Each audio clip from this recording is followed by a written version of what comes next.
আসসালামু আলাইকুম ভিউয়ার্স, কেমন আছেন সবাই? আশা করি সবাই অনেক ভালো আছেন। আজকের ভিডিওতে আমরা অ্যাডোবি ফটোশপ দিয়ে কিভাবে একটি ছবির দাগ রিমুভ করা যায় সেটি শিখব।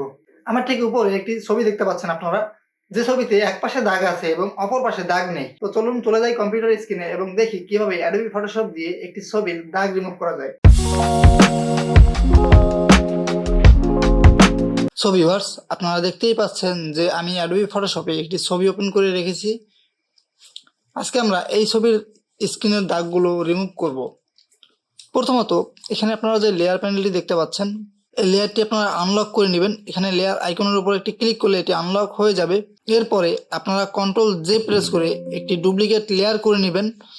ডুপ্লিকেট লেয়ার করার পরে এখানে ব্লেন্ডিং মোড থেকে আপনারা ভাইব্রেট লাইট করে দিবেন। ভাইব্রেট লাইট করে দেওয়ার পরে কন্ট্রোল আই প্রেস করে এটিকে ইনভার্ট করে নেবেন। ইনভার্ট করে নেওয়ার পরে আপনারা ফিল্টারে আসবেন।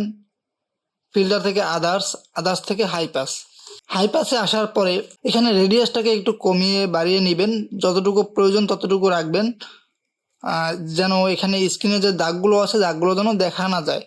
ঠিক আছে, ওকে, আমার এতটুকু প্রয়োজন। আমি মনে করছি যে এতটুকু করলে আমার ইমেজটি খুব সুন্দরভাবে আমি দাগগুলো রিমুভ করতে পারবো।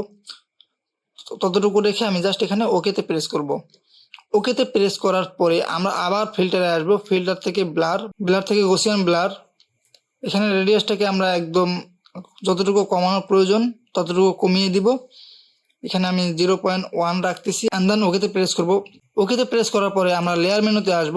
লেয়ার মেনু থেকে লেয়ার মাস্ক, এরপরে হাইডলে ক্লিক করার পরে আমরা এখান থেকে ব্রাশ টুলটি সিলেক্ট করব। সিলেক্ট করার পরে আমরা এখান থেকে ব্রাশ অপাসিটি এবং ফ্লোটা আমরা 100% রাখবো।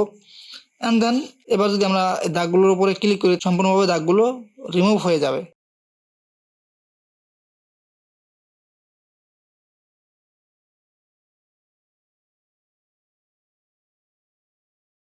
সো গাইস, আপনারা দেখতেই পাচ্ছেন যে এখানে ফটোর মধ্যে যতগুলো দাগ ছিল সবগুলো সম্পূর্ণভাবে রিমুভ হয়ে গেছে।